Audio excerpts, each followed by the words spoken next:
Yang pertama, uraian farmakokinetik, yaitu asam mefenamat terabsorpsi dengan cepat diserap setelah pemberian oral. Dalam dua penelitian, dosis oral tunggal 500 mg. Tingkat penyerapan rata-rata adalah 30,5 mcg per jam per mil dalam 17% CV. Ketersediaan hayati kapsul relatif terhadap dosis 4 atau larutan oral belum dipelajari setelah dosis oral tunggal 1 gram. Kadar plasma puncak rata-rata berkisar 10 hingga 20 mcg per mil. Telah dilaporkan kadar plasma puncak dicapai dalam 2 hingga 4 jam dan paruh waktu eliminasi sekitar 2 jam setelah beberapa dosis kadar plasma sebanding dengan dosis tanpa bukti akumulasi obat. Dalam uji coba dosis ganda pada subjek dewasa normal, yaitu N sama dengan 6, yang menerima dosis 1 gram asam mefenamat 4 kali sehari, konsentrasi keadaan stabil 20 mcg per mil. Tercapai pada pemberian hari kedua, konsisten dengan paruh waktu yang pendek. Pengaruh makanan terhadap laju dan tingkat penyerapan asam mefenamat belum diteliti. Konsumsi antasida yang mengandung magnesium hidroksida secara bersamaan terbukti dapat meningkatkan laju dan tingkat penyerapan asam mefenamat secara signifikan. Kemudian melihat tindakan pencegahan pada interaksi obat. Untuk pendistribusiannya, asam mefenamat terikat lebih dari 90% pada albumin. Hubungan fraksi tak terikat dengan konsentrasi obat belum diteliti. Volume distribusi nyata FZSS per F yang diperkirakan setelah pemberian dosis oral asam mefenamat 500 mg adalah 1,06 L per kg. Berdasarkan sifat fisik dan kimianya, asam mefenamat diperkirakan akan dikeluarkan melalui ASI. Kemudian melihat tindakan pencegahan pada ibu menyusui. Asam mefenamat dimetabolisme oleh enzim sitokrom 450 CYP2C9 menjadi asam 3-hidroksimetil mefenamat. Metabolit 1 oksidasi lebih lanjut menjadi asam 3-karboksimefenamat atau metabolit 2. Dapat terjadi aktivitas metabolit ini belum diteliti. Metabolit dapat mengalami glukoronidasi dan asam mefenamat juga mengalami glukoronidasi secara langsung. Kadar plasma puncak mendekati 20 mcg per mil. Dia mati pada 3 jam untuk metabolit hidroksi dan glukoronidanya N sama dengan 6. Setelah dosis tunggal 1 gram, demikian pula kadar plasma puncak 8 mcg per mil. Dia mati pada 6-8 jam untuk metabolit karboksi dan glukoronidanya. Sekitar 52% dari dosis asam mefenamat diekskresikan ke dalam urin, terutama sebagai glukoronida asam mefenamat 6%, asam 3-hidroksimefenamat yaitu 25% dan asam 3-karboksimefenamat 21%. Rute eliminasi feses mencapai hingga 20% dari dosis, terutama dalam bentuk asam 3-karboksimefenamat tak terkonjugasi. Waktu paruh eliminasi asam mefenamat sekitar 2 jam. Waktu paruh metabolit 1 dan 2 belum dilaporkan secara tepat, tetapi tampaknya lebih lama daripada senyawa induk. Metabolit dapat terakumulasi pada pasien dengan gagal ginjal atau hati. Glukoronida asam mefenamat pada pengikat protein plasma secara irreversibel karena ekskresi ginjal dan hati merupakan jalur eliminasi yang signifikan. Penyelesaian dosis pada pasien dengan disfungsi ginjal atau hati mungkin diperlukan. Asam mefenamat tidak boleh diberikan kepada pasien dengan penyakit ginjal yang sudah ada sebelumnya atau pada pasien dengan gangguan fungsi ginjal yang signifikan. Kemudian melihat peringatan untuk toksisitas ginjal dan hiperkalemia. Mekanisme kerja asam mefenamat melalui penghambatan kerja enzim siklooksigenase. Indikasi asam mefenamat yaitu meredakan nyeri ringan sampai sedang berhubungan dengan sakit kepala, sakit gigi, dismonia primer, termasuk nyeri karena trauma, nyeri otot, dan nyeri sesudah operasi. Untuk dosis dan aturan pakainya, dewasa dan anak lebih dari 14 tahun dosis awal 500 mg, kemudian dilanjutkan 250 mg tiap jam sesuai kebutuhan. Kemudian aturan pakai sebaiknya diminum sesudah makan. Hati-hati digunakan pada wanita hamil dan menyusui. Keamanan pada anak-anak di bawah 14 tahun belum diketahui dengan pasti. Efek samping untuk sistem pencernaan, mual, muntah, diare, dan rasa sakit abdominal. Kemudian untuk sistem hematopoietik yaitu leukopenia, kemudian eosinofilia, kemudian trombositopenia dan agranulocytopenia. Kemudian sistem saraf, mengantuk, pusing, penglihatan kabur, dan insomnia. Kemudian interaksi obat yang pertama, mengonsumsi asamifenamat dengan obat-obatan antikoagulan, pengencer darah, kortikosteroid, SSRI, dan obat lain juga mengandung NSAID seperti aspirin dapat meningkatkan risiko perdarahan. Kemudian yang kedua, bila digunakan bersama dengan obat-obatan hipertensi seperti ACE inhibitor, antagonis angiotensin 2, dan beta blockers. Interaksi ini dapat menurunkan efektivitas agen antihipertensi. Kemudian yang ketiga, selain itu interaksi dengan obat-obatan diuretik seperti furosemid atau hidroksichlorotiazid dapat mengurangi efek natriuretik. Berikut adalah rancangan formula yang dimana ada nama bahannya asamifenamat, laktosa, cross-carmelosa sodium, povidone K30, alkohol 96%, aquades, tartrazim, kolodial silikon dioksida, talc, dan magnesium stearat. Di situ ada dosisnya sesuai dosis, QS 10% bobot total, 2% bobot total, QS dan 5%, ada 2% dan 1%. Bisa dilihat pada tabelnya, yaitu ada fungsinya sebagai zat aktif, zat tambahan, zat diluen, sebagai disintegran, sebagai binder, sebagai pelarut, dan pewarna juga ada lubrikan. Nama obatnya helfenamat, kandungan asamifenamat, dosis sediaannya 500 mg, kemudian nomor registrasinya DKL 2024 2025 01 A1. Nomor batchnya 00010002, untuk expire date-nya Desember 2025. Adapun uraian bahan yang pertama yaitu asidumefenamat. Menurut Gatcase RI 1995 pada halaman 43, rumus molekulnya C15H13NO2 dengan khasiat atau penggunaannya sebagai zat aktif dalam pembuatan tablet asamifenamat. Yang kedua, cyatanolum. Menurut Gatcase RI 1979 pada halaman 65 dengan rumus molekul C2H6O dengan khasiat atau penggunaannya sebagai zat tambahan atau pelarut dalam pembuatan tablet asamifenamat. Yang ketiga, aqua destillata. Menurut Gatcase RI 1979 halaman 96 dengan rumus molekul H2O dengan khasiat atau penggunaannya sebagai zat tambahan atau sebagai pelarut. Yang keempat, ada kolloidal silikon dioksida. Menurut Rowe DKK 2009 dengan rumus molekulnya yaitu SiO2 dengan khasiat atau penggunaannya sebagai zat tambahan atau pelicin. Yang kelima ada cross-carmelosa sodium. Menurut Rowe DKK 2009 dengan rumus strukturnya yaitu C6H2O2 OR1 OR2 OR3N dengan khasiat atau penggunaannya sebagai zat tambahan atau bahan penghancur. Yang keenam ada laktosum. Menurut Gatcase RI 1979 halaman 338 sampai 339 dengan rumus molekulnya C12H22O11H2O dengan khasiat atau penggunaannya sebagai zat tambahan atau pengisi.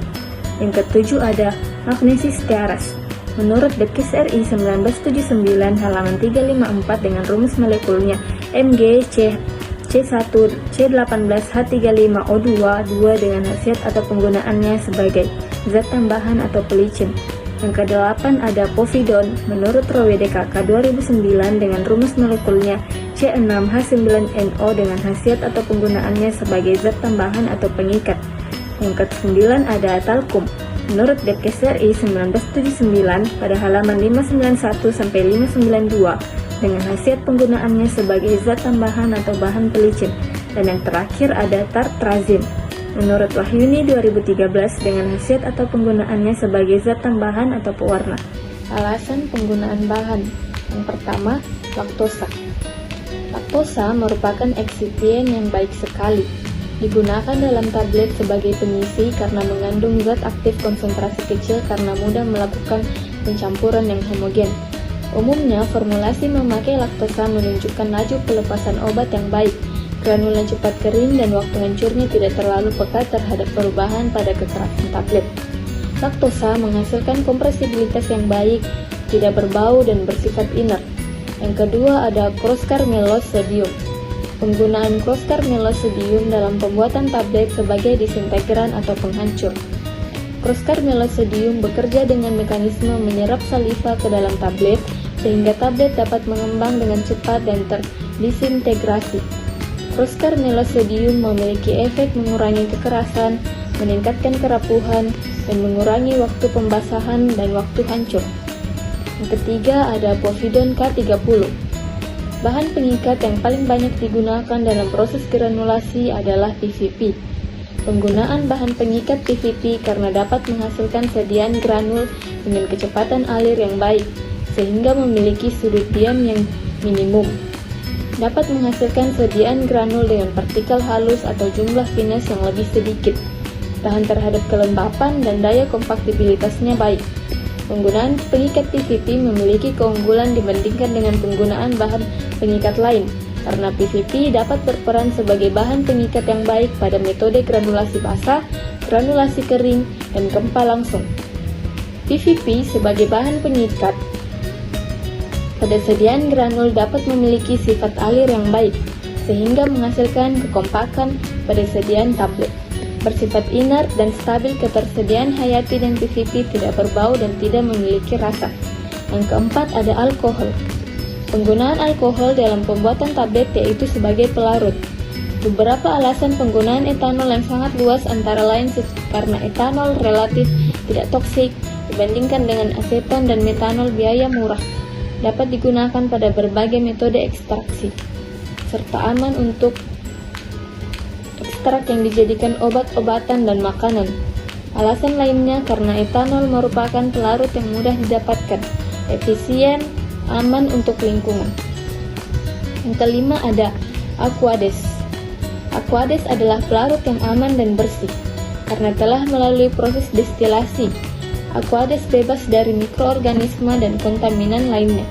Ini membuatnya aman digunakan dalam berbagai eksperimen, termasuk yang melibatkan bahan-bahan sensitif atau berbahaya. Selain itu, Aquades juga tidak meninggalkan residu setelah penguapan, sehingga peralatan laboratorium tetap bersih dan siap digunakan kembali. Yang keenam ada aerosol tartrazin. Tartrazin merupakan turunan dari coal-tar, yaitu campuran antara senyawa fenol, hidrokarbon polisiklik. Tujuan penambahan tartrazin adalah untuk memberikan warna agar memberikan kesan yang menarik, menyegarkan, membuat warna stabil, dan menutupi perubahan warna. Yang ketujuh ada koloidal silikon dioksid. Anti-adheran berfungsi untuk mengurangi adhesi antara serbuk dan punch pada mesin pompa tablet sehingga mencegah partikel serbuk menempel pada punch.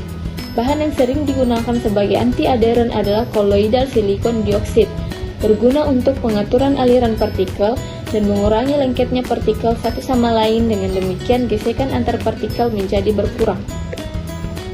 Yang kedelapan ada talc. Baik, selanjutnya saya akan menjelaskan mengenai tentang perhitungan formulasi. Untuk fase dalam, terdiri atas asam mefenamat 500 mg, laktosa 18 mg, Crosscar Melosodium 30 mg, Povidon K30 24 mg, alkohol 96% 0,83 ml, Aquades 0,083 ml, dan Eurocartartazin 0,6 ml. Untuk fase luarnya terdiri atas koloidal silikon dioksida 3 mg, talc 6 mg, magnesium stearat 3 mg. Kemudian dilanjutkan dengan perhitungan formulasi, yaitu diketahui asam mefenamat terdiri atas 500 mg. Jadi kandungan asam mefenamat per tablet 500 mg. Untuk bobot per tablet itu 600 mg. Jumlah sediaan yang dibuat 1000 tablet. Adapun formulanya untuk fase dalam, komponen granulatnya mengandung 92%, terdiri atas asam mefenamat 500 mg, Crosscar Melosodium 10% atau VL 30%, Povidon K30 2%, alkohol 96% QS, Eurocartartazin QS, Aquades QS, laktosa QS.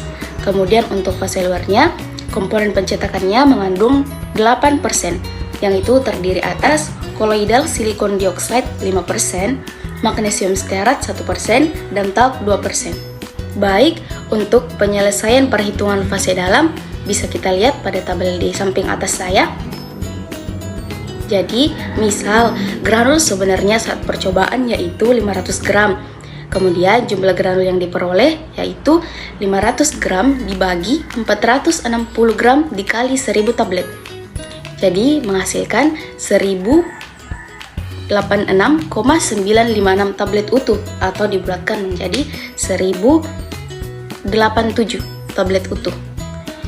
Terus untuk kandungan zat aktif per tablet 500 gram bagi 460 gram dikali 500 gram sama dengan 543,478 gram per atau dibagi 1000 tablet sama dengan 0,543478 gram. Jadi sama dengan 543,478 mg per tablet. Baik, untuk penyelesaian perhitungan fase luar bisa kita lihat tabelnya pada samping kiri saya, samping atas.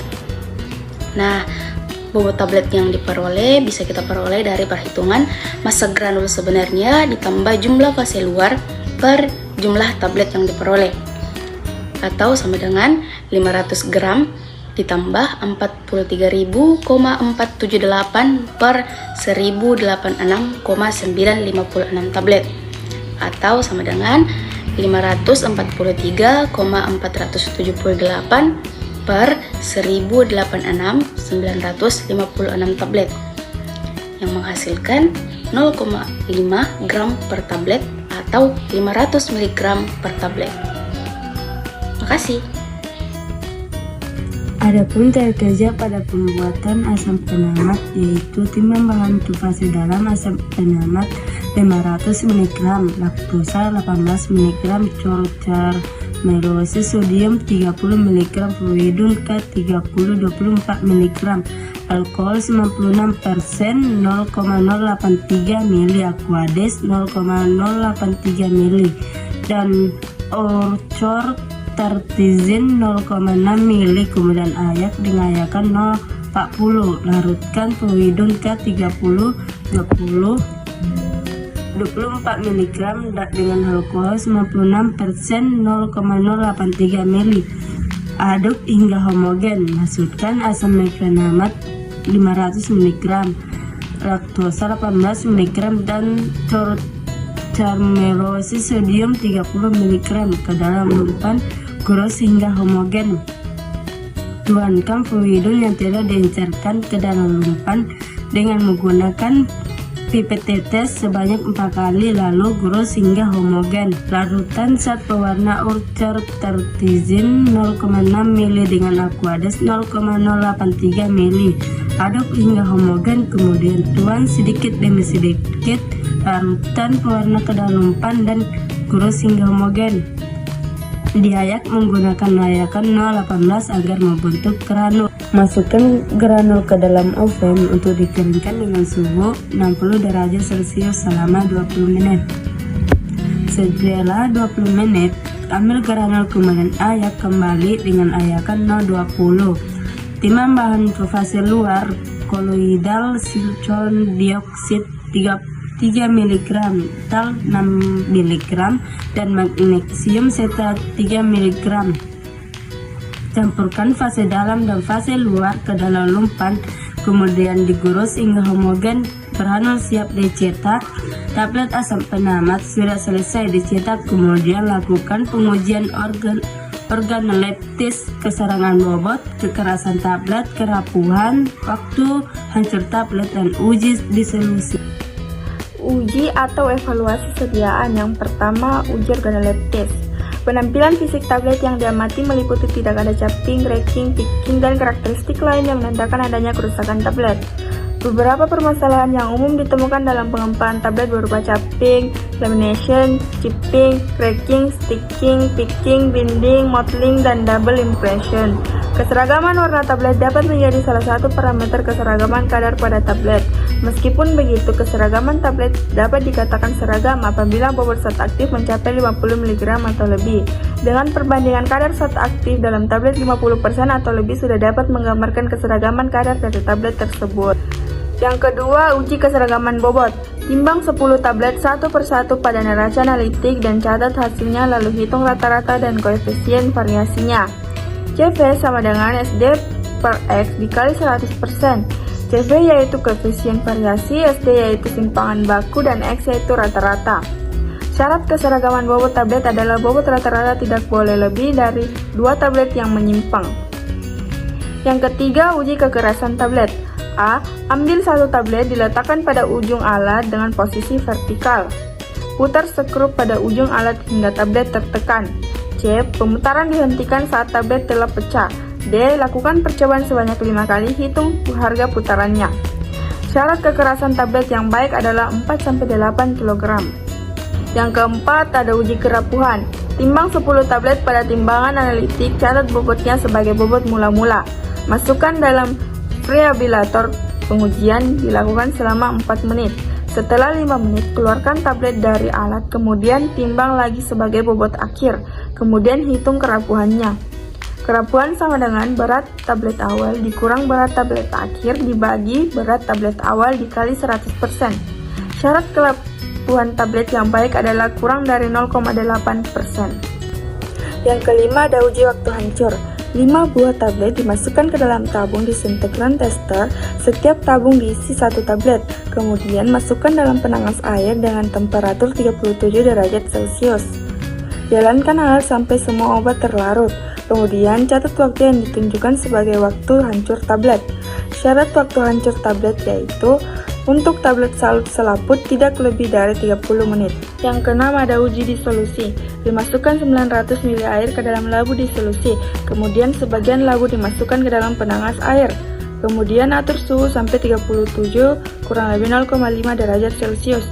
Masukkan tablet ke dalam labu disolusi, kemudian pasang aparatus tipe 3 sampai jarak 2,5 kurang lebih 0,2 cm dari dasar labu.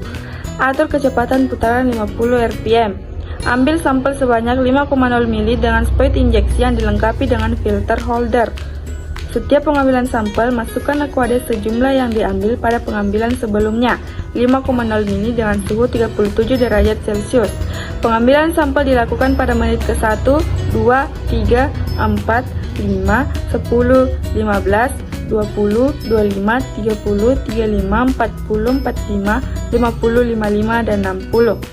Lakukan pengambilan sampel di daerah tengah antara permukaan media dengan permukaan atas.